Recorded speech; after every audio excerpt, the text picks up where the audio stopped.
तपस्या का फल। भगवान शंकर को पति के रूप में पाने हेतु माता पार्वती कठोर तपस्या कर रही थी।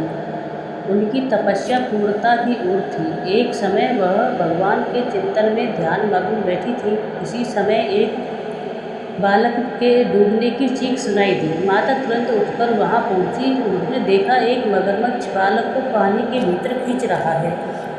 बालक अपनी जान बचाने के लिए प्रयास कर रहा है तथा मगरमच्छ उसे आहार बनाने का।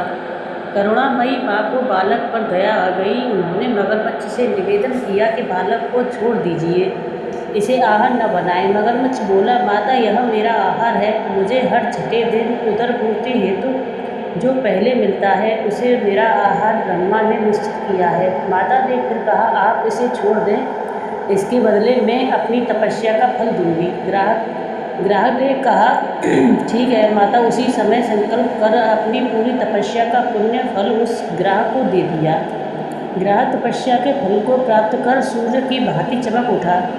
उसकी बुद्धि भी शुद्ध हो गई। उसने कहा, माता, आप अपना पुण्य वापस ले लें, मैं इस बालक को यूं ही छोड़ दूंगा। माता ने मना कर दिया तथा बालक को गोद में लेकर ममतामयी माता दुलारने लगी। बालक को सुरक्षित लौटाकर माता ने अपने स्थान पर वापस आकर तप शुरू कर दिया।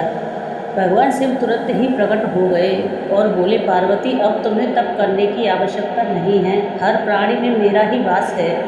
तुमने उस ग्राहक को तप का फल दिया और वह मुझे ही प्राप्त हुआ, अतः तुम्हारा तप फल अनंत गुना हो गया। तुमने करुणावश द्रवित होकर किसी प्राणी की रक्षा की, अतः मैं तुमसे प्रसन्न हूँ तथा तुम्हें पत्नी रूप में स्वीकार करता हूँ। कथा का सारांश यही है कि जो परहित की कामना करता है उस पर परमात्मा की असीम कृपा होती है। जो हित असहायों के सहायता, दयालु, प्रेमी, करुणाकारी होता है, ईश्वर उसको स्वीकार करते हैं। यह कथा शिव पुराण में उल्लेखित है।